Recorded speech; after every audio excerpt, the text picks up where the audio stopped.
Audiolivro Maridos e Pais. Descubra o propósito do Criador para os homens, por Derek Prince. Capítulo 15. Paternidade espiritual. Comentei no capítulo 8 que um pai de verdade é a imagem de Deus mais perfeita a que o homem pode chegar, pois a paternidade é a revelação principal do próprio Deus. Alguns poderão sentir-se ofendidos com esta ideia. Eu não sou casado. Pode um homem dizer: sou casado, mas não tenho filhos.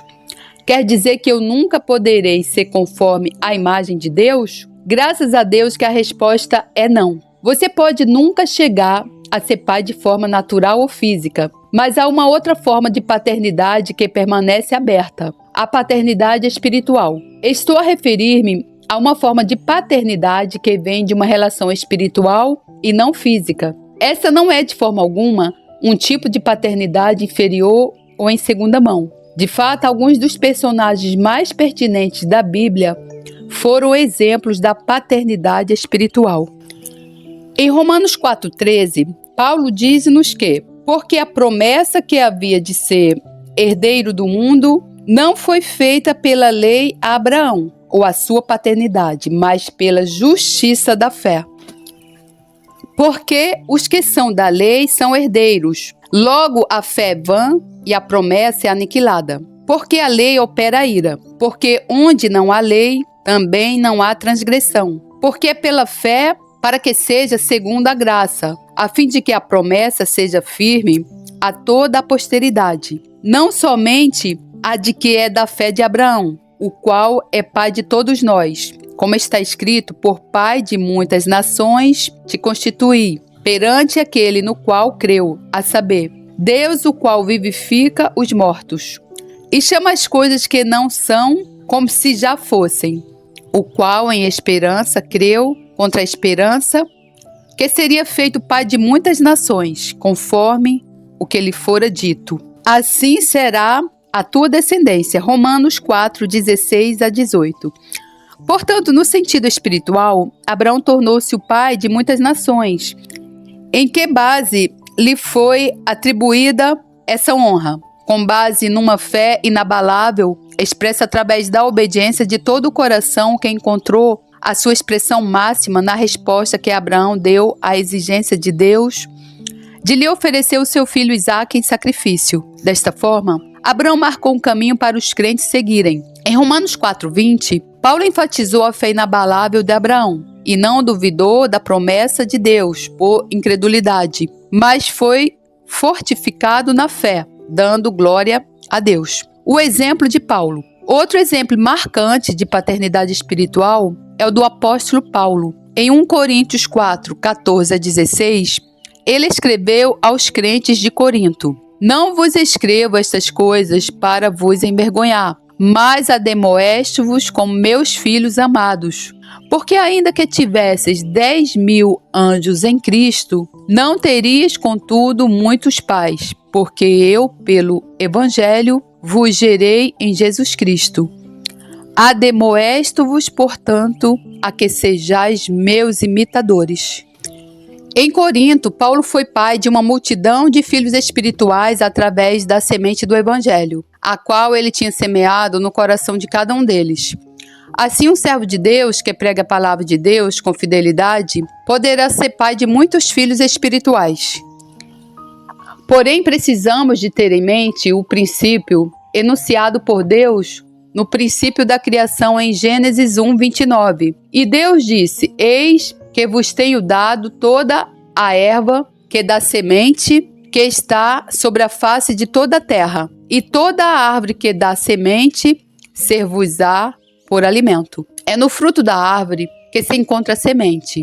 Um sermão pregado através de uma vida sem frutos não contém semente que possa produzir frutos em outras pessoas. Essa é uma das razões por que tanta pregação recebe uma resposta emocional e temporária, mas não deixa fruto permanente. Em Filipenses 2, 20 a 22, Paulo ilustrou outra forma de paternidade espiritual. Ele disse do seu jovem colaborador Timóteo: porque a ninguém tenho de igual sentimento que sinceramente cuide de nosso estado.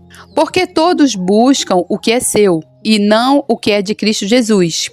Mas bem sabeis qual é a sua experiência, e que serviu comigo no Evangelho, como filho ao Pai. Parte do relato da segunda viagem missionária de Paulo, em Atos 16:1-3, indica que quando Paulo conheceu Timóteo na região de Derbe e Listra, Timóteo já era cristão e tinha um bom testemunho confirmado pelos líderes da igreja local. Percebendo o potencial espiritual desse jovem, Paulo convidou-o a juntar-se a ele para as suas viagens futuras.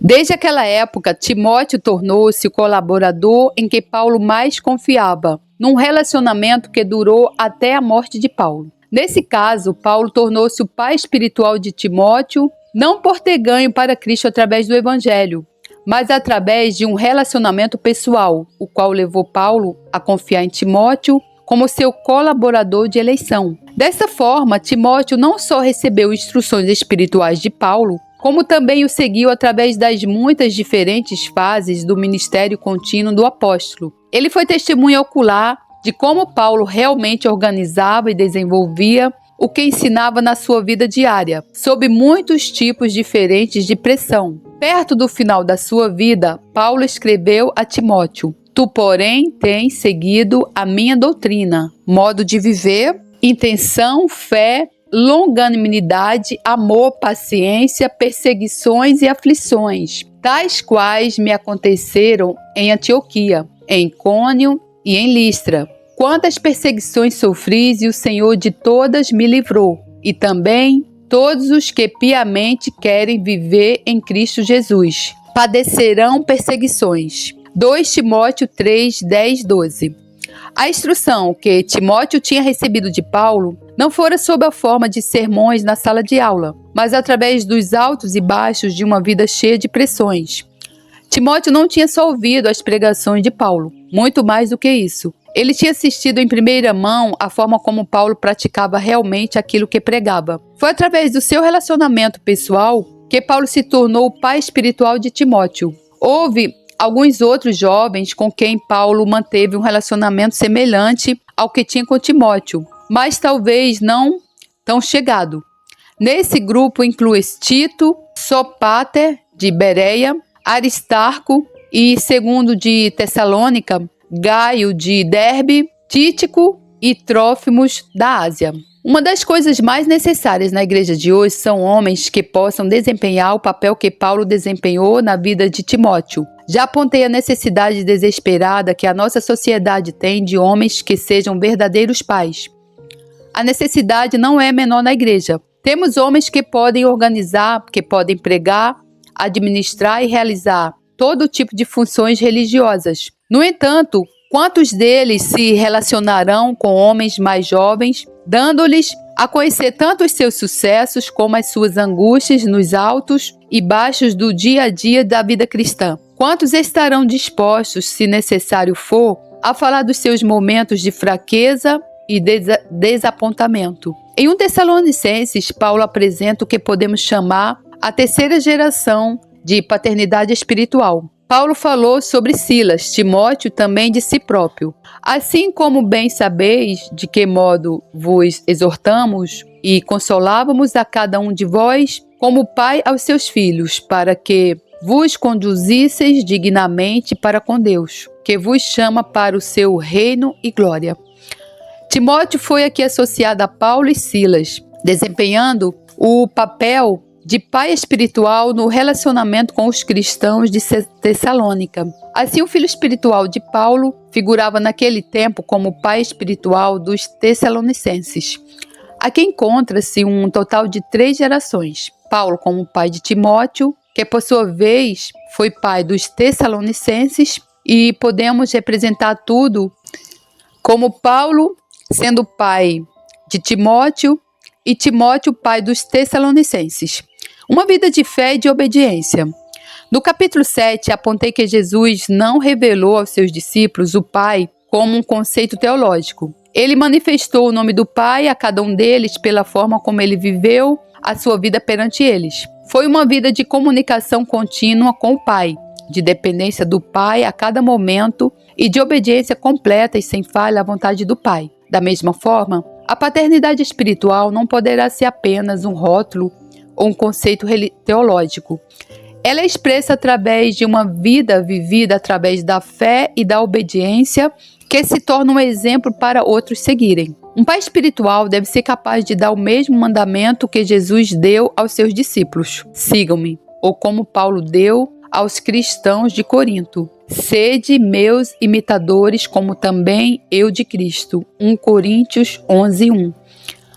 No exército israelita moderno foi estabelecida a seguinte regra: um comandante não comanda as suas tropas a avançar, mas diz: atrás de mim. O mesmo se aplica ao exército do Senhor. É nessa área do caráter que Deus sujeita os seus servos aos testes mais severos. Por isso, precisamos de nos interrogar sobre os requisitos de caráter de um homem que deseja seguir o papel de um pai espiritual. Como resposta, podemos resumir abreviadamente as características principais do caráter de homens que reconheçamos como pais espirituais.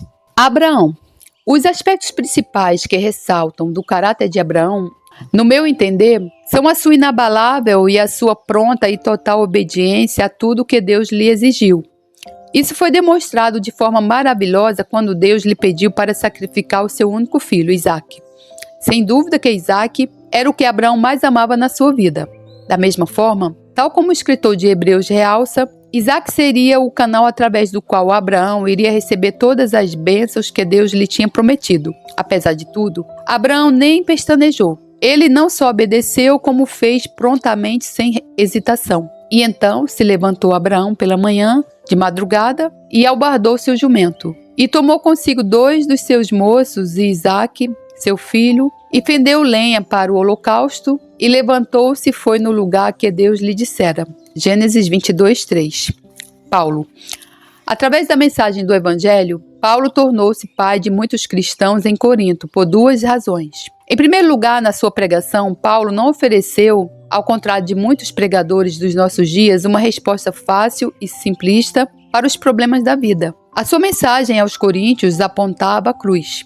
Em 1 Coríntios 2:1-2, Paulo realça que: e eu, irmãos, quando fui ter convosco, anunciando-vos o testemunho de Deus, não foi com sublimidade de palavras ou de sabedoria, porque me propus saber entre vós, senão a Jesus Cristo e este crucificado.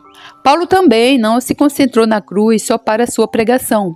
Mais do que isso, ele tinha experimentado a cruz na sua própria vida, tal como escreveu em Gálatas 6,14. Mais longe de mim esteja gloriar-me, a não ser na cruz do nosso Senhor Jesus Cristo, pela qual o mundo está crucificado para mim e eu para o mundo.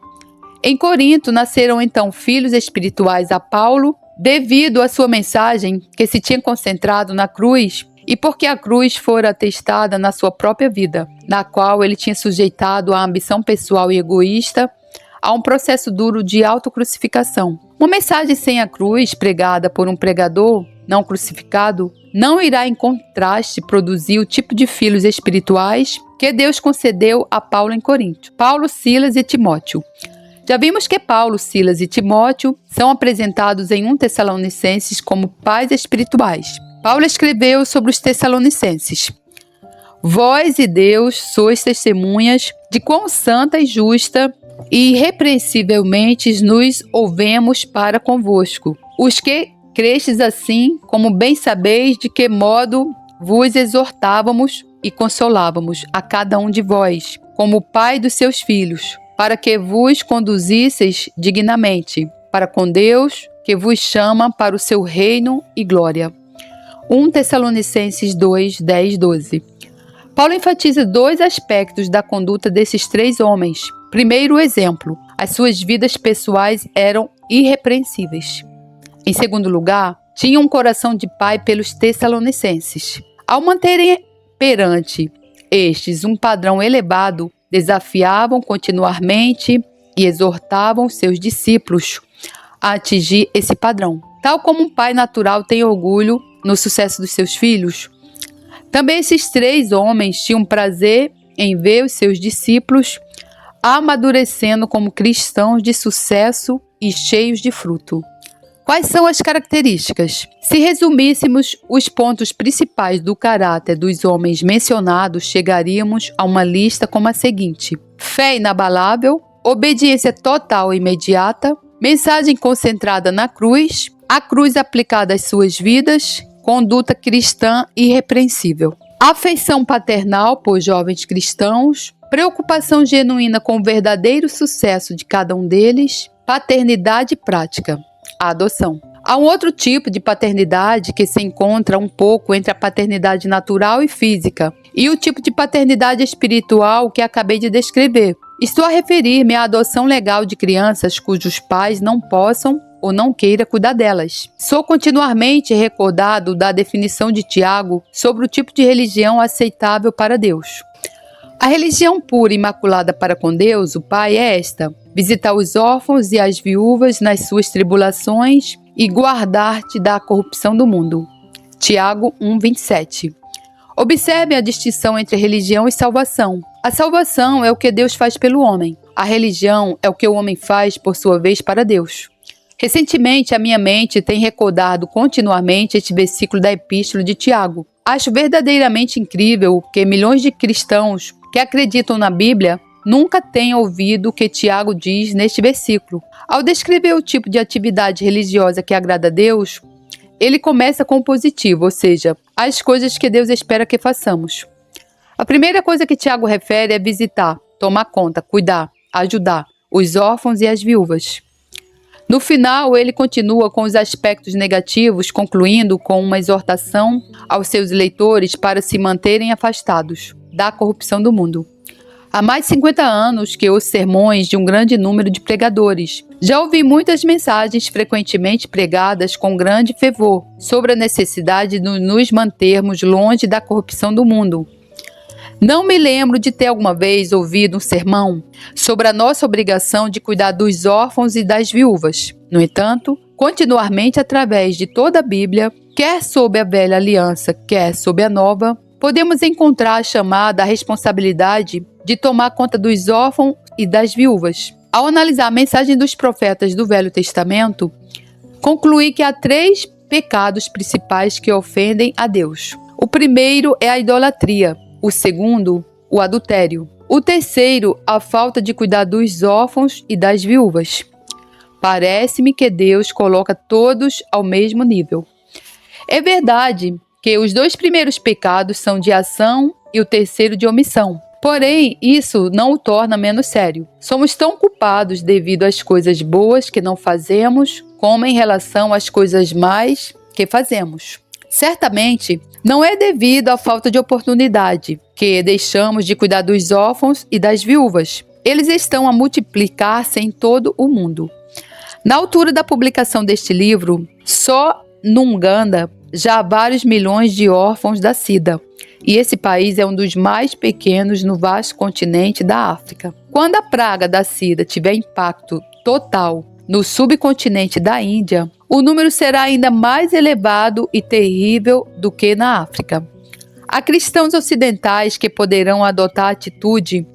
É um problema de nações antiquadas e sem civilização. Não temos que nos responsabilizar por elas. Não concordo. Creio que sou o guardião do meu irmão, seja qual for a cor da pele ou o país onde ele viva. E apesar de tudo, o problema dos órfãos e das viúvas não se encontra confinado às nações do mundo em desenvolvimento. O problema é igualmente sério, mas de forma diferente, nas nações ocidentais. No capítulo 12, apontei o fato de estarmos a ser confrontados com um número crescente de milhões de jovens sem pais. Crianças que foram para o cativeiro devido aos seus pais terem falhado na sua responsabilidade.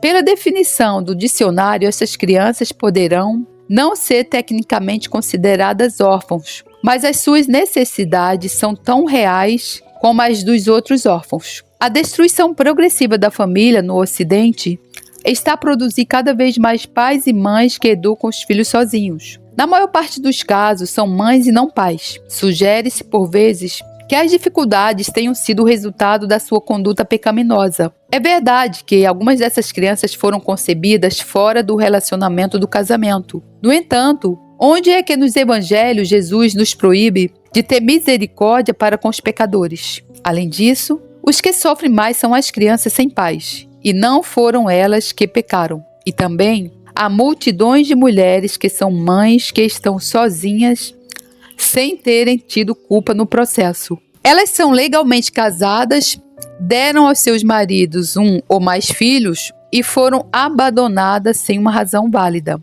No entanto, a igreja contemporânea está a dar pouca atenção, na sua maioria, ao vasto número de pais e mães que estão sozinhos. Posso acreditar que o Senhor nos iria dizer, tal como disse a Israel nos dias de Isaías: lavai-vos, purificai-vos, tirai a maldade dos vossos atos de diante dos meus olhos. Cessai de fazer mal, aprendei a fazer bem, praticai o que é reto, ajudai o oprimido, fazei justiça ao órfão, tratai da causa das viúvas.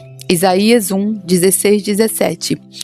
Alguns cristãos de hoje não concordariam que as primeiras palavras se aplicassem a eles, mas, tal como disse, somos tão culpados pelo bem que deixamos por fazer como pelo mal que fazemos. Devemos entender que Isaías se dirigia a um povo extremamente religioso. Deus tinha acabado de lhes dizer: não tragais mais ofertas de balde. O incenso é para mim abominação, e as luas novas e os sábados e a convocação das congregações. Não posso suportar a iniquidade, nem mesmo o ajuntamento solene. As vossas luas novas e as vossas solenidades as aborrece a minha alma. Já me são pesadas. Já estou cansado de as sofrer. Isaías 1, 13, 14. Em Lucas 6, 46, Jesus apresentou uma acusação semelhante contra o povo religioso dos seus dias. Ele não os reprovou pelo que faziam, mas pelo que não faziam. E por que me chamais Senhor, Senhor, e não fazeis o que eu digo? Muitos na nossa sociedade moderna tornaram-se cínicos acerca do cristianismo, considerando uma relevante tradição vinda de gerações anteriores. Sentem que não podem oferecer nada aos problemas que hoje enfrentamos. Estas pessoas não se impressionam com sermões. Querem antes ver o Evangelho produzir resultados práticos e positivos.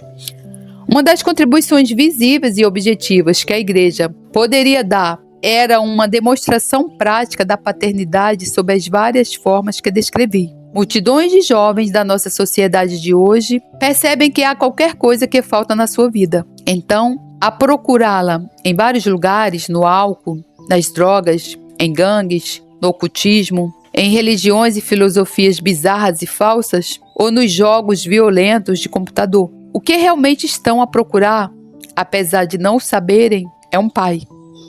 16. Onde estão os pais espirituais? Nas últimas 2 décadas do século XX, 2 evangelistas mundialmente famosos fizeram análises cuidadosas das pessoas que tinham respondido à sua pregação através das suas cruzadas para multidões e que tinham sido registradas como convertidos.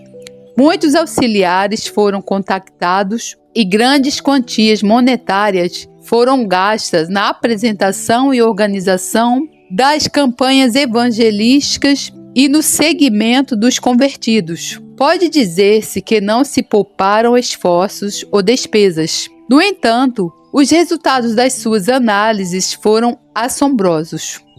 Um dos evangelistas concluiu que apenas 5% dos seus convertidos se tinham realmente tornado cristãos responsáveis e fiéis. O outro evangelista concluiu que só tinha atingido os 3%. Deixe-me realçar aqui que esses números não me chegaram às mãos através de qualquer agência mundana interessada em prejudicar o evangelismo. Em cada um dos casos, as pesquisas foram levadas a cabo pela própria organização dos evangelistas. Preciso de enfatizar também que não estou a criticar nenhum desses evangelistas. Eles são homens de integridade provada, a quem altamente estimo como meus irmãos no Senhor. No entanto, não precisamos de perguntar o que aconteceria no mundo se qualquer negócio recebesse apenas 5% ou menos do seu lucro previsto para um projeto no qual tivessem feitos um enorme investimento. Quase certamente tal negócio acabaria em bancarrota. Seria justo concluir que a igreja de hoje, tal como está representada por essas estatísticas, está espiritualmente na bancarrota, a falta de resultados duradouros não poderá ser atribuída a nenhum defeito da mensagem evangelística pregada, porque cada uma delas enfatiza a necessidade do novo nascimento e incluía uma apresentação clara da salvação. Houve talvez um ponto no qual a mensagem não satisfez o padrão do Novo Testamento. Houve pouca ênfase no julgamento de Deus sobre o pecado, mas só por isso não se poderia explicar a falta permanente de fruto. A razão principal para resultados tão desconcertantes, creio eu, reside na condição da igreja contemporânea como um todo. Numa altura, enquanto era pastor de uma igreja, fiquei envolvido como conselheiro dos novos convertidos, uma campanha evangelística massiva na minha área, da qual se esperavam resultados impressionantes. A nossa responsabilidade como conselheiros era não só a de responder às perguntas das pessoas durante as reuniões, mas também a de manter contato com cada uma das pessoas que aconselhávamos, quer telefônico, cartas, oferecendo a nossa hospitalidade. Pela minha parte, aconselhei 22 pessoas, das quais mantive um registro cuidadoso. No final, depois de usar todos os meios ao meu dispor para fazer o seguimento, concluí que só 2 pessoas se tinham realmente tornado cristãos verdadeiros. Ambos se tornaram membros das minhas congregações. Eu segui as suas vidas por muitos anos. Ambos amadureceram como cristãos estáveis e cheios de fruto.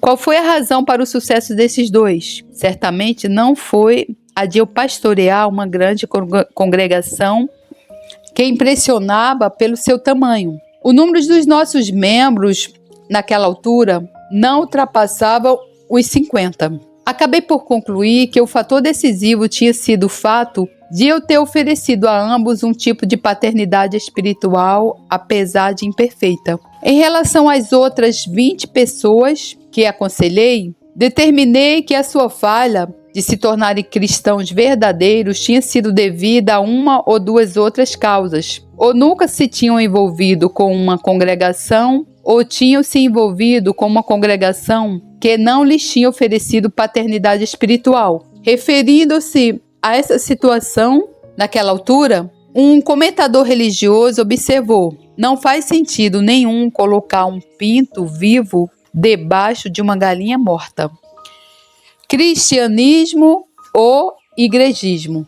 Já passaram perto de 20 séculos desde que Jesus ordenou e enviou os seus primeiros apóstolos. Durante esse tempo, houve uma tremenda mudança no mundo cristão, que passou a maior parte das vezes despercebida. Substituímos o cristianismo por igrejismo. O igrejismo produz membros de igreja. O cristianismo produz discípulos. O igrejismo pede o conformismo. O cristianismo pede entrega. A grande maioria dos cristãos professantes de hoje nem sequer sentem o seu afastamento do padrão original do Evangelho. Simplesmente formaram o seu próprio conceito de cristianismo através do que observam na igreja dos nossos dias. Quando Jesus enviou aqueles primeiros apóstolos, as suas instruções foram perfeitamente claras. Portanto, ide, ensinai todas as nações. Mateus 28:19.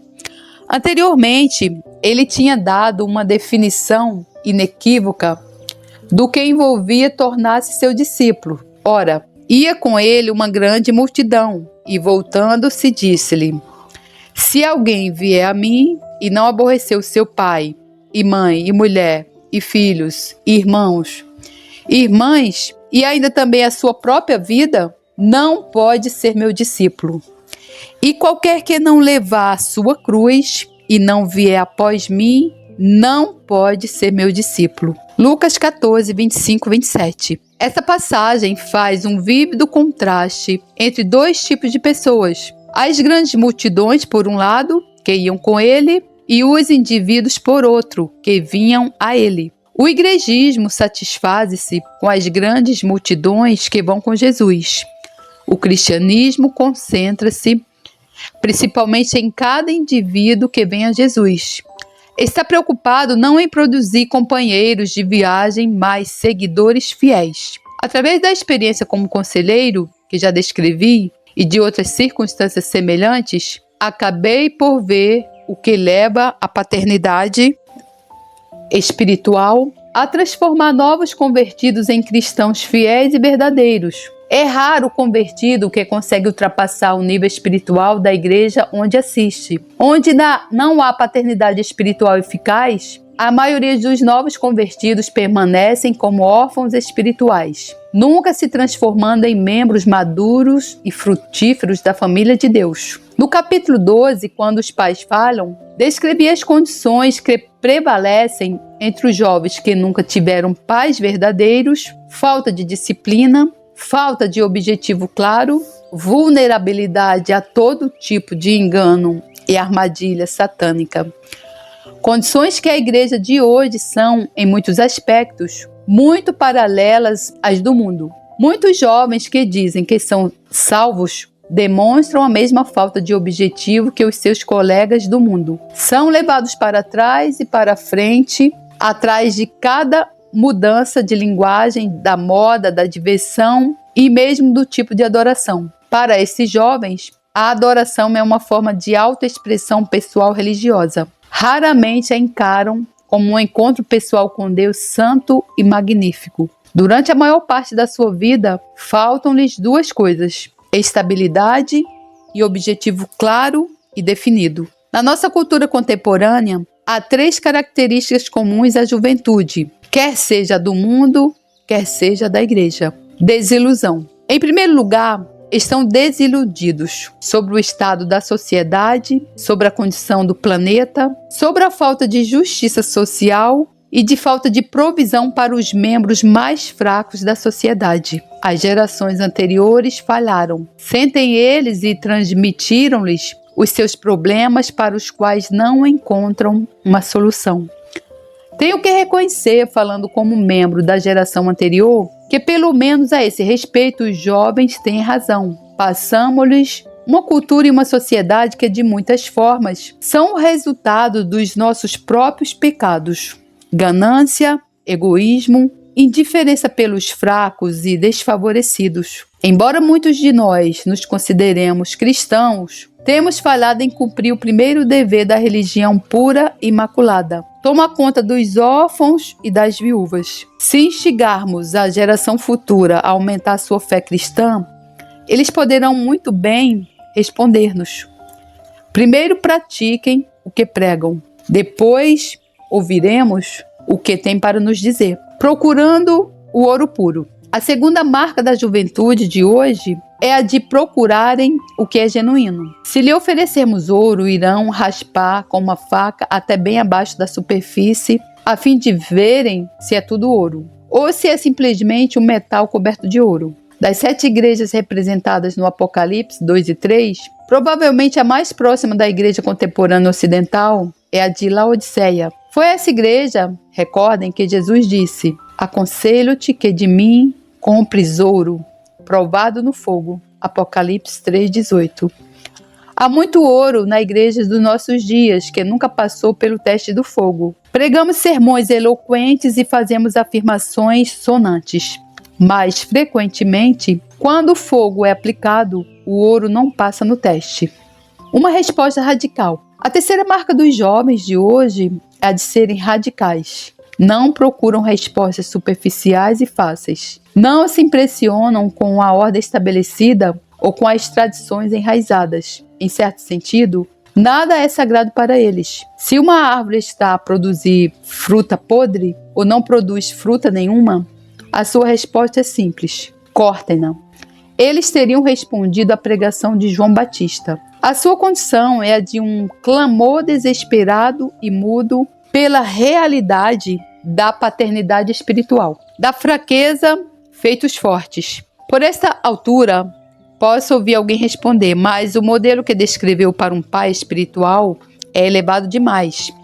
Eu nunca poderia ser um Abraão ou um Paulo. É verdade, o padrão de Deus é elevado e ele também nunca o diminui. Porém, também é verdade que a graça de Deus é sempre suficiente. Para cada tarefa que nos entrega ele, dá a graça necessária para levar a cabo. Abraão e Paulo são descritos nas Escrituras não como modelos a atingir, mas como exemplos a seguir. Em Romanos 4,12, Paulo diz que Abraão é pai para os que andam nas suas pisadas daquela fé. Abraão marcou um caminho de fé que todos os cristãos são chamados a percorrer. Já notamos a exortação de Paulo: sede meus imitadores, como também eu de Cristo. 1 Coríntios 11:1. Se a graça de Deus pôde transformar Saulo, o grande perseguidor dos cristãos, no imitador de Cristo, então a graça de Deus pode também transformar-nos em imitadores de Paulo. O apóstolo afirmou em Timóteo 1,16 que esse era o verdadeiro propósito para o qual ele tinha sido salvo. Mas por isso alcancei misericórdia, para que em mim, que sou o principal, Jesus Cristo mostrasse toda a sua longanimidade, para exemplo dos que haviam de crer nele para a vida eterna. Em linguagem mais simples, Paulo queria dizer que se Deus me conseguiu transformar, Ele pode transformar qualquer um. Recordem-se também que tanto Abraão como Paulo tiveram os seus momentos de fraqueza. Abraão cometeu erros muito sérios. A certa altura, estava tão desesperado por ter um filho e herdeiro da sua esposa Sara, que acabou por ter um filho da serva de Sara. Mais tarde, para proteger a sua própria vida, disse a Abimeleque, rei de Gerá, que Sara era sua irmã, e permitiu que ela fosse levada para o harém de Abimeleque. Só a intervenção sobrenatural de Deus salvou Sara de se tornar uma das mulheres de Abimeleque. Veja em Gênesis 20. No entanto, Deus nunca desistiu de Abraão. E assim, pela graça de Deus, ele acabou por se tornar no que Deus tinha declarado que ele seria. Paulo, por sua vez, também teve os seus momentos de grande fraqueza. Em 2 Coríntios 1:8-9, Paulo disse, referindo-se a si próprio e aos seus companheiros: porque não queremos, irmãos, que ignoreis a tribulação que nos sobreveio na Ásia, pois que fomos sobremaneira agravados, mais do que podíamos suportar, de modo tal que até da vida desesperamos. Mas já em nós mesmos tínhamos a sentença de morte, para que não confiássemos em nós, mas em Deus, que ressuscitou os mortos. Deus permitiu que o Paulo chegasse a um ponto de total fraqueza para que ele pudesse deixar de confiar em si próprio, mas somente nele, aquele que pode até ressuscitar os mortos. Mais tarde, na mesma epístola, Paulo relata como aprendeu que a força de Deus se torna perfeita com a nossa fraqueza. Finalmente, ele chegou à conclusão: porque quando estou fraco, então sou forte. 2 Coríntios 12:10. Glórias a Deus. Tanto Abraão como Paulo, é verdade, são apresentados como exemplos de pais espirituais. No entanto, só se tornaram pais espirituais quando chegaram ao final da sua capacidade de confiança na graça sobrenatural de Deus. Isso é verdade ainda nos dias de hoje. Os homens podem tornar-se pais espirituais apenas quando respondem ao desejo que o próprio Deus colocou no seu coração e quando chegam ao final dos seus próprios recursos e confiam na sua capacidade sobrenatural. Em Mateus 4,19, Jesus disse a Pedro e a André: vinde após mim e eu vos farei pescadores de homens. O mesmo princípio é verdadeiro hoje. O que é importante nas nossas vidas não é o que nós próprios somos, mas o que Jesus pode fazer de nós quando seguirmos.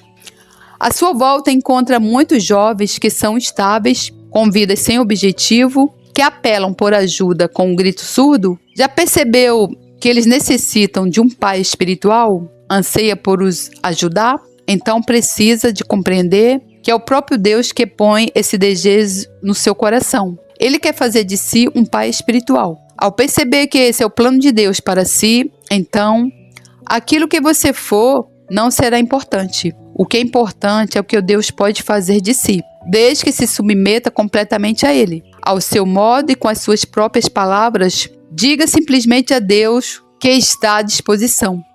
Ele fará o resto. Capítulo 17. Uma palavra para quem não tem pai. Ao ler os capítulos anteriores, talvez se tenha apercebido que nunca conheceu um pai tal como eu descrevi. Se assim for, deixe-me dizer-lhe que no mundo de hoje há milhões de pessoas na mesma condição. Cada um de nós tem um pai biológico que foi, logicamente, uma das fontes de onde veio a nossa vida física. Mas isso não garante de forma alguma que tenhamos tido um pai tal como foi apresentado nas Escrituras e como tenho tentado descrever neste livro. De fato, Os pais que correspondem a essa descrição são muito raros nos nossos dias. Se não tiver tido esse tipo de pai, então existe dentro de si, bastante no fundo, um buraco, um vazio que nunca foi preenchido.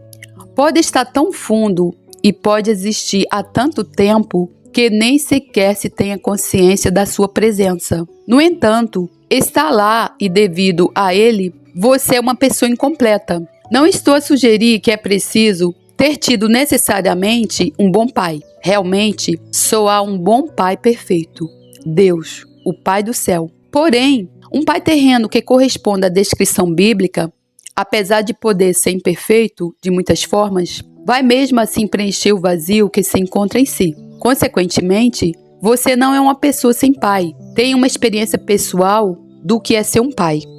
Mas, tal como referi, há milhões que não têm essa experiência. Será que seria útil eu falar da minha experiência pessoal? O meu pai, tal como qualquer outro dos membros da família do sexo masculino que conheci, era oficial do exército inglês. Era um homem honesto, de boa moral, fiel aos seus deveres, um soldado de sucesso. Devido a ele ter servido no exército inglês na Índia, foi nesse país que eu nasci, na cidade de Bangalore. Quando eu nasci, o médico disse à minha mãe que ela não podia ter mais filhos. Isso significava que eu iria crescer sem irmãos ou irmãs. Por isso, os meus pais decidiram que a melhor maneira de colmatar essa falta seria o meu pai começar a relacionar-se comigo como um irmão mais velho e não como meu pai. Aparentemente, consideravam que era mais importante eu ter um irmão do que ter um pai. O resultado foi que eu nunca lhe chamei de pai ou paizinho, mas apenas Peter, o seu nome próprio. Não duvido do seu amor por mim, mas ele nunca me mostrou afeição e carinho.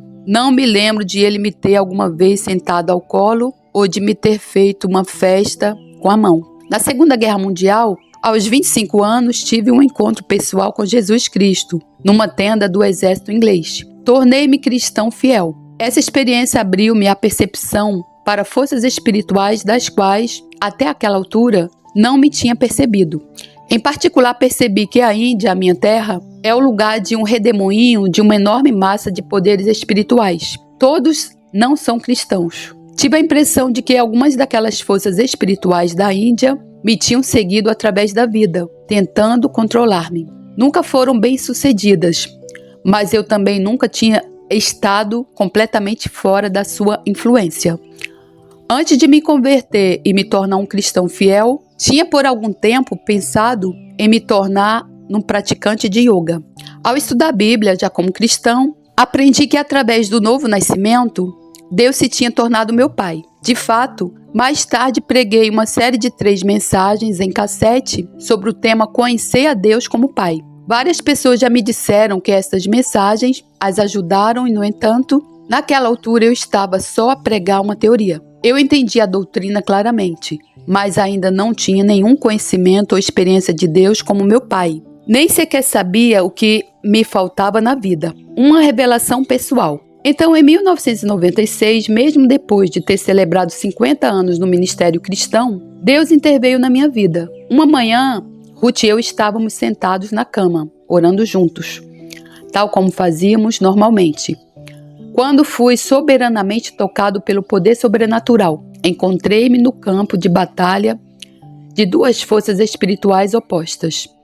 Estendido por trás de mim na minha direção, estava um braço invisível, que segurava qualquer coisa como um elmo preto que tentava pressionar sobre a minha cabeça. Ao mesmo tempo, o poder do Espírito Santo começou a mover-se no meu corpo. Começando nos meus pés, moveu-se para cima através do meu corpo e comecei a tremer violentamente. Ruth disse-me mais tarde que fiquei com a face completamente vermelha. Eu tinha a impressão que essas 2 forças espirituais estavam uma contra a outra. O poder do Espírito Santo a mover-se através de mim estava a combater o braço que se estendia para mim e que tentava colocar o elmo na minha cabeça. O Espírito Santo acabou por prevalecer. O braço com o elmo foi forçado a recuar e desaparecer.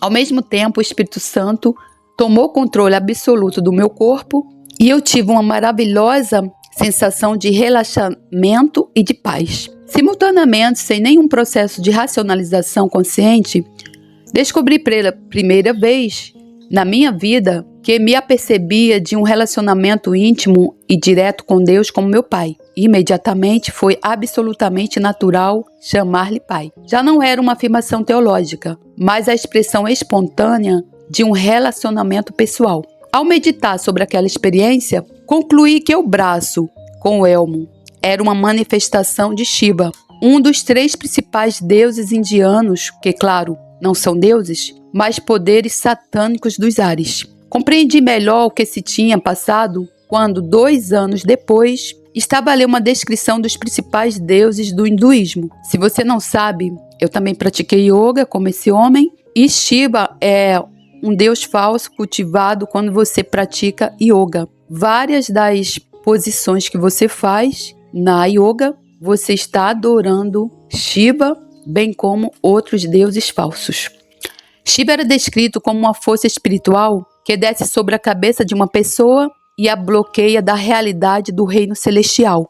Esse foi exatamente o que aquele braço estendido sobre a minha cabeça tinha tentado fazer-me. Como fiquei grato de, num momento de crise, o Espírito Santo ter vindo em meu auxílio desbaratar o poder das trevas que tentava controlar-me. Desde essa experiência em 1996, o meu relacionamento com Deus, como meu pai, tem se fortalecido constantemente e tem se tornado mais íntimo. Glórias a Deus. Um novo relacionamento. O meu novo relacionamento pessoal tem sido um efeito profundo e contínuo na minha vida.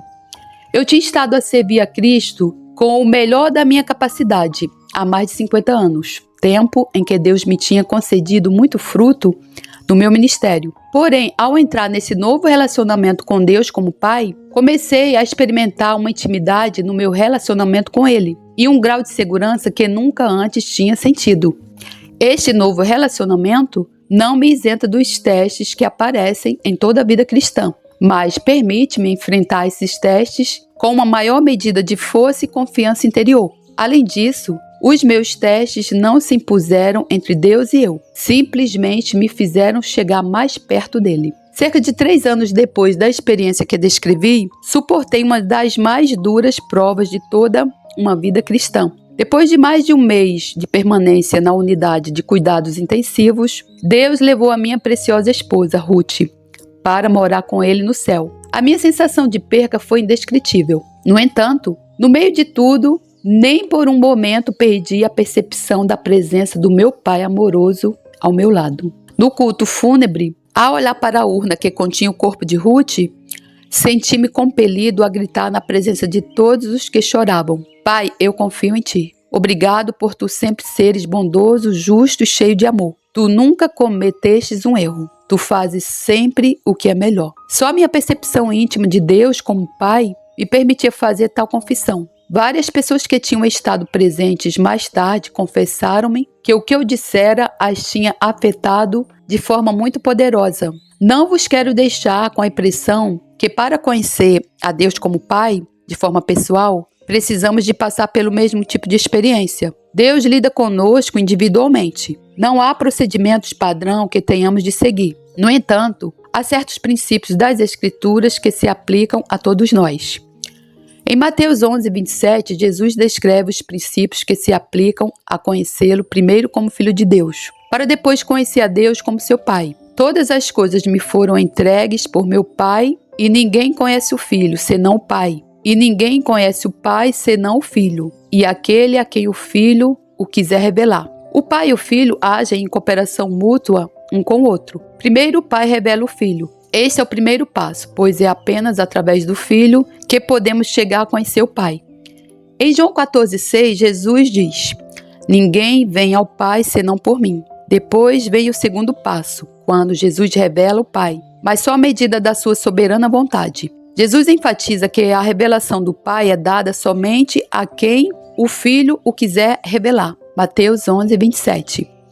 Jesus está a falar aqui acerca de uma revelação que só Ele pode dar. É importante notar a diferença entre conhecer as Escrituras como uma doutrina e conhecê-las por revelação. Durante mais de 50 anos, honestamente, aceitei a doutrina de que Deus era o meu Pai. No entanto, foi muito diferente quando recebi a sua revelação pessoal e direta, através do Filho para o Pai. Talvez depois de ler até aqui, já se tenha percebido que não tem pai, que nunca soube o que significa ser um pai verdadeiro. Agora o seu coração está agitado, sentindo a falta de um pai. Pode ser que devido às circunstâncias do seu passado, nenhum ser humano na sua vida se possa tornar um pai verdadeiro para si. Tanto mais terá razão para agradecer a Deus o fato de ele ser um pai celestial, a quem possa conhecer. Porém, primeiro precisa de conhecer Jesus como seu Salvador pessoal, através de quem recebeu o dom da vida eterna. Receba Jesus como seu Salvador. Se ainda não tivesse a segurança das Escrituras, o primeiro passo será receber Jesus como seu Salvador pessoal. Isso encontra-se escrito com toda a clareza em João 1, 11 a 13. Veio Jesus para o que era seu, e os seus não o receberam. Mas a todos quantos o receberam, deu-lhes o poder de serem feitos filhos de Deus, aos que creem no seu nome, os quais não nasceram da vontade da carne, nem da vontade do varão, mas de Deus. Nesta altura, se desejar, pode fazer uma oração muito simples, como por exemplo: Senhor Jesus Cristo, reconheço-te como Filho de Deus e como a única forma de chegar a Deus. Creio que tu morreste na cruz para pagar a penalidade pelos meus pecados e que tu ressuscitaste dos mortos. Peço-te para perdoares todos os meus pecados e recebo-te pela fé como meu Salvador pessoal. Entra no meu coração e dá-me o dom da vida eterna. Amém. Ao orar esta oração com fé, Deus promete dar-lhe uma segurança interior de que ele o recebe como seu filho. Em 1 João 5,10, o apóstolo diz-nos que quem crer no Filho de Deus, em si mesmo, tem o testemunho. Mais uma vez em Romanos 8,16, Paulo diz-nos: o mesmo Espírito, ou seja, o Espírito Santo de Deus, testifica com o nosso Espírito que somos filhos de Deus. Comece agora pela fé a dar graças a Deus por o ter recebido e por o ter feito seu filho. Quanto mais lhe agradecer, mais real se tornará para si que verdadeiramente se tornou filho de Deus. O Espírito Santo é testemunha disso perante o seu Espírito. 2. Chegue-se a Deus como Pai. Agora Jesus tornou-se para si a porta pela qual pode aproximar-se de Deus sem rodeios. Está aberto a receber a revelação pessoal de Deus como seu Pai Celestial, que só lhe poderá ser feita através de Jesus. Já referi que vivi como cristão nascido de novo por mais de 50 anos antes de ter recebido a revelação pessoal de Deus como meu Pai. Não estou sequer a sugerir que qualquer outro cristão necessite de esperar tanto tempo. Um dos propósitos principais ao escrever este livro foi, de fato, auxiliar os cristãos a entrarem nessa revelação mais cedo do que eu. No entanto, cada um de nós depende totalmente de Jesus para obter essa revelação. Foi Ele próprio quem realçou: e ninguém conhece o Pai senão o Filho, e aquele a quem o Filho o quiser revelar. Mateus 11, 27. É extremamente saudável para cada um de nós chegar ao ponto onde reconheçamos a nossa completa dependência de Deus. Algumas das versões modernas do Evangelho descrevem Deus como uma máquina automática de distribuição de bebidas. Quando se põe moedas na ranhura e se toca no botão correto, recebemos dele o que queremos. Porém, Deus não é uma máquina de venda automática de bebidas. Ele é o Pai que disciplina os seus filhos e que determina certos padrões para o comportamento. Uma das suas exigências é que nos humilhemos perante Ele. Deus resiste aos soberbos, mas dá graça aos humildes. 1 Pedro 5,5. Outra das exigências que precisamos de seguir é a de esperar em Deus. O nosso tempo nem sempre é o tempo que Deus determinou. Os que esperam no Senhor renovarão a sua força. Isaías 40, 31. Mais de uma vez me dispus a contar todas as promessas que as Escrituras oferecem aos que estão dispostos a esperar no Senhor, mas nunca cheguei ao fim. São inúmeras. No meu caso, posso crer que Deus me privou da revelação até que Ele saber que eu estava pronto para receber. Certamente, quando me concedeu, eu recebia como um tesouro pelo qual tinha valido a pena esperar. Pede, procura, bate. Pode ser que já tenha recebido este conhecimento íntimo e pessoal de Deus como seu Pai, o qual só Jesus pode conceder.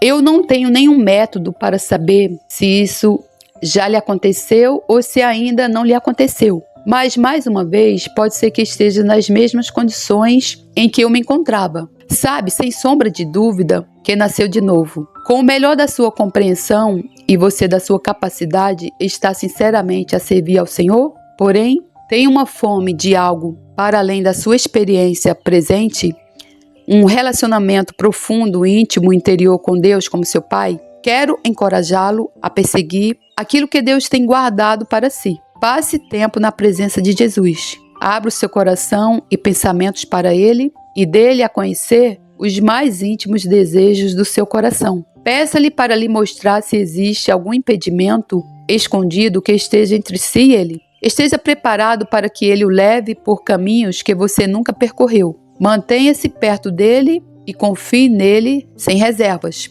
Ao mesmo tempo, não tente imaginar e não tenha ideias preconcebidas sobre a forma como Deus se revelará. No meu caso, a revelação da paternidade de Deus veio através de uma experiência sobrenatural poderosa. Mas Deus pode lidar consigo de forma totalmente diferente. Pode ser como Elias no Monte Horebe, esperando por ouvir Deus. Veja o que diz em 1 Reis 19, 11 e 18. Primeiro houve 3 demonstrações do poder sobrenatural: vento, um terremoto e fogo. Mas Deus não estava em nenhum deles. Segundo, uma voz mansa e delicada, a versão em linguagem corrente traduziu como um murmúrio de uma leve brisa. Foi dessa forma calma e pouco dramática que Deus veio até Elias. Mas quando Elias o ouviu, cobriu a face com um manto de forma reverente. Há mais poder no murmúrio de Deus do que no vento tempestuoso ou no tremor de terra ou do fogo. Pode ser assim que Deus se revelará. Além disso, deixe-me encorajá-lo com algumas palavras de aconselhamento de Jesus. Em cada caso, a forma do verbo que ele usa indica que está a falar de ação repetida ou contínua. Pedi e continuai a pedir e dar-se-vos-á. Buscai e continuai a buscar e encontrareis. Batei e continuai a bater e abrir-se-vos-á. Mateus 7,7. Lembre-se, ser-lhe-á dado, irá encontrar, abrir-se-lhe-á. No versículo seguinte, Jesus continua com mais palavras de segurança e encorajamento. Porque aquele que pede, recebe, e o que busca, encontra, e ao que bate, se abre. A palavra aquele refere-se a si. Antes de terminar este livro, vamos rever, em sumário, o seu tema principal. A revelação mais completa de Deus através dos seres humanos é feita pela instituição da família. O amor entre marido e mulher é o espelho do relacionamento entre Jesus e a igreja. O amor de um pai pela sua família é o espelho do amor que Deus tem por tudo o que criou. É através do plano de Deus para a família que o seu bem mais elevado fica à disposição do homem. Mas através da rejeição do plano de Deus para a família, a miséria humana alcança o seu zênite. Este é um assunto ao qual a nossa cultura contemporânea deve determinar como irá responder. Também é um assunto ao qual, como indivíduo, cada um de nós terá de responder. E isso inclui-o a si.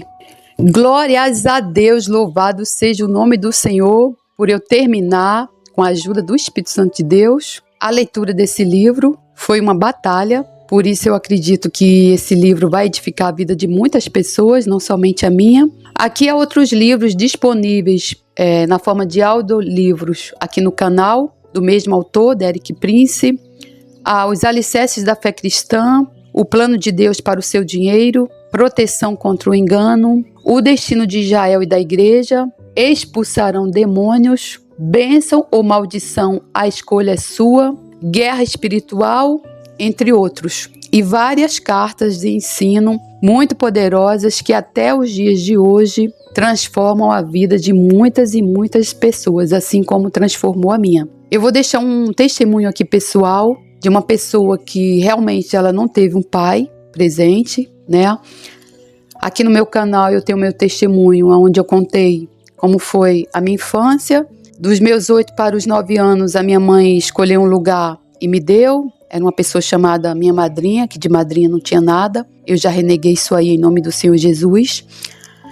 E eu fui ser escrava dessa família. Uma família de 9 ou 10 pessoas. Ali eu fui trabalhar, limpar, faxinar, lavar roupa, passar roupa. Eu fui ser empregada daquela família, em troca de um prato de comida. E assim ela fez depois com os meus irmãos, né? Ela escolhia as casas e para lá enviava os filhos. Eu não culpo a minha mãe. Claro que durante o tempo, quando eu me entendi por gente, aos 17 anos, quando eu voltei, eu de certa forma, eu vi que minha mãe não tinha sido uma boa mãe. Eu guardava um ressentimento pela minha mãe, mas eu nunca destratei a minha mãe, nunca desonrei a minha mãe por isso.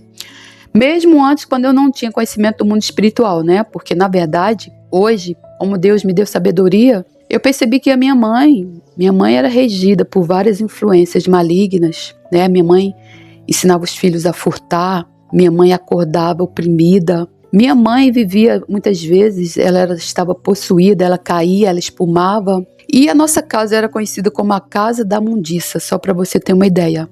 Ali o temor do Senhor era zero. Ali se roubava, ali se mentia, ali se furtava, ali se invejava.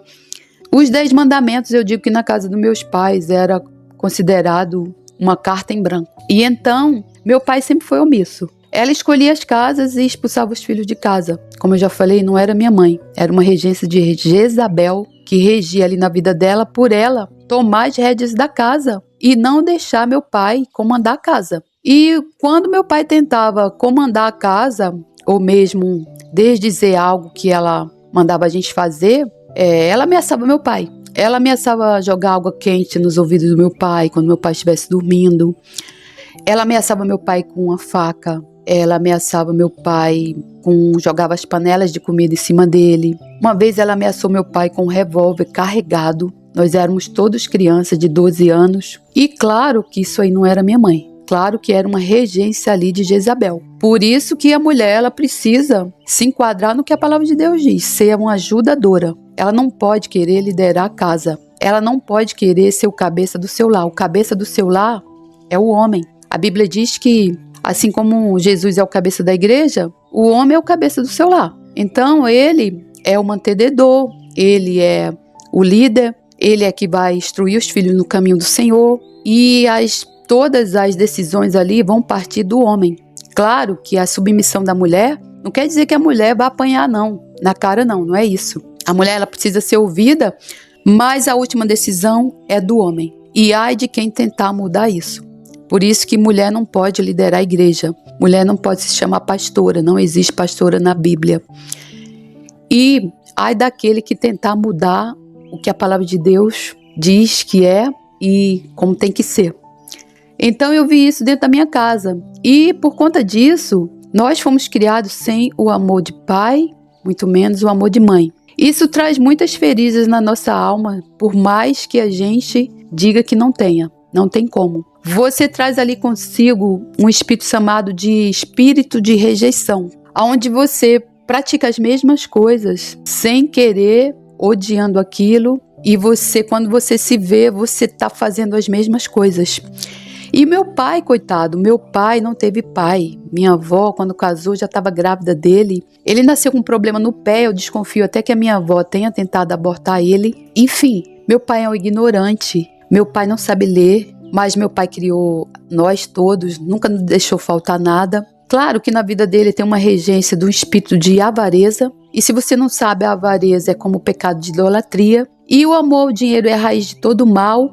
E na verdade, na nossa casa, todo o pecado, toda a iniquidade que se repetia nos filhos, no pai, na mãe, nos filhos, era por conta do amor ao dinheiro. Porque meu pai ele se negava a comprar comida e até mesmo quando a minha mãe arrumava as casas para os filhos irem, que ela expulsava os filhos de casa, ele ficava calado. Calado ele estava, calado ele ficava. Então ele não apitava em nada. Os filhos eram dados, essas filhas poderiam ser estupradas. Há irmãs minhas que foram abusadas, passadas à mão, que os patrões tentavam estuprar. Só não aconteceu isso na nossa casa, na minha vida mesmo, porque Deus cuidou de todos. Veja, apesar de toda a iniquidade, Deus cuidou da gente de uma forma sobrenatural. Então, assim, nós não tivemos o amor de pai, muito menos o amor de mãe. E eu vou falar para você, irmão, que a minha vida, eu nunca guardei mágoas, nunca guardei falta de perdão, não. Eu mandava presente para minha mãe, roupas. A minha mãe, ela era da igreja católica, ela servia ali ao padre e era conhecida como a mulher mais bem vestida da igreja, né? A igreja católica, uma igreja pequena de uma cidade. E ela era bem vestida assim, por quê? Eu mandava roupas e roupas lindas para ela direto. Por quê? eu furtava aquelas roupas bonitas daquelas lojas aqui do Rio de Janeiro e mandava para ela. Ela ia com aquelas roupas para a igreja. Eu furtava, ela me ensinou a furtar. Meus irmãos furtavam, porque ela nos ensinou a furtar. Nosso pai também nos ensinou a furtar. Nos ensinou a pegar a lavoura dos outros, a trancar as galinhas dos outros em casa e matar as galinhas e comer as galinhas. Eles nos ensinaram a pecar. Veja bem, quando os pais te mostram o caminho do Senhor e você vai para o caminho mau, é por causa da sua índole e, como a Bíblia fala, do livre-arbítrio. Mas quando os pais nos ensinam a pecar, você peca que nem sente. Você peca como se você estivesse comendo pão. Pecar para você é a coisa mais natural do mundo. Quando, na verdade, se não fosse a misericórdia de Deus, eu acho que eu e toda a minha casa, meus 12 irmãos, teriam sido aniquilados. Estaríamos, na data de hoje, ardendo no lago de fogo de enxofre. Deus, na verdade, chamou somente um. Esse meu irmão, eu lembro exatamente quando ele saiu de casa, é o meu irmão mais velho. Meu pai o expulsou e ele amaldiçoou meu pai. Ele morreu num acidente de moto aqui no Rio de Janeiro, aos 30 e poucos anos de idade, porque a palavra de Deus diz para a gente honrar pai e mãe, para que os nossos dias sejam longos aqui na terra, e é o único mandamento com promessa. Irmão, eu vou te falar uma coisa, se você não perdoar seu pai e a sua mãe, por mais que eles tenham sido os tiranos do mundo, os piores pais do mundo, sua vida nunca vai andar. Por quê? Porque você vai estar desonrando o maior dos mandamentos da lei de Deus, que é honrar teu pai e a tua mãe. Não há, irmão, como você fugir dessa lei de Deus, desse mandamento da lei do Senhor. Não há. Veja, depois que eu entreguei minha vida para Jesus, eu perdoei minha mãe. Eu não sei onde a minha mãe está, mas de acordo com a palavra, ela não foi salva, porque ela não aceitou o Senhor Jesus Cristo como Salvador da vida dela. Eu perdoei, falei para Deus que eu perdoava minha mãe onde quer que ela estivesse, mesmo que eu não tivesse nenhum rancor contra minha mãe. Eu perdoei também o meu pai, eu pedi perdão a meu pai. Veja, eu nunca fiz nada com o meu pai. Foi ele que, juntamente com a minha mãe, me expulsou de casa, me deu para ser escrava. Hoje eu digo que eu sou escrava de Jesus Cristo. E eu falei para o meu pai, pai, eu te perdoo e eu quero te pedir o meu perdão. Veja, eu nunca fiz nada com meu pai, mas eu pedi perdão a ele. E algo muito importante também, pedir a sua bênção. Então, irmão, um conselho eu tenho para te dar. Você que nunca teve pai e muito menos amor de mãe, para você acreditar num Deus que você não vê, que está lá no céu, que anda sobre as nuvens, voa nas asas do vento, que é um espírito, é muito difícil, mas não é impossível. É somente o Espírito Santo de Deus que nos convence da justiça, do pecado e de juízo, e que a gente tem um Deus que verdadeiramente cuida da gente. E depois que eu entreguei a minha vida para Jesus, eu comecei a contar assim nos dedos as vezes que eu vi a mão poderosa de Deus me protegendo ali, mesmo eu vivendo naquele pecado ali, naquela imundícia, naquela iniquidade. Eu conto assim, às vezes eu tô assim caminhando e me lembro de uma data que aconteceu isso e eu falei, Senhor, o Senhor me protegeu naquele dia. De estupro, de morte, de assalto. São tantas as situações inimagináveis. Isso, as situações que eu vejo espiritualmente, né? Agora você imagina as situações que eu não vejo. Quantas vezes Deus me protegeu. Então, irmão, eu tenho uma coisa para te falar. Não importa o que teus pais fizeram com você aqui. Não importa. Perdoa. Perdoar é uma decisão. Não quer dizer que você vá lá conviver com a pessoa. Não, não precisa disso. Perdoar no mundo espiritual, o mundo espiritual ele é movido por palavras. Então você pode procurar o seu pai ou a sua mãe, ou se você mesmo não quiser procurá-lo, e você vai falar com Deus. Deus, eu perdoo, mas você vai perdoar mesmo do fundo do seu coração. Sabe por quê, irmão? Se você não perdoar, irmão, a sua dívida com seu pai, que é de R$1.000, para começar, Deus também não vai perdoar a tua dívida, que é de 1 milhão. Então você é um tolo. Você não sabe fazer conta se você não perdoar. E segundo, se você não perdoar, você vai estar desonrando seu pai e a sua mãe. você vai estar pecando contra Deus. A sua vida, irmão, ela vai ficar parada, estacionada.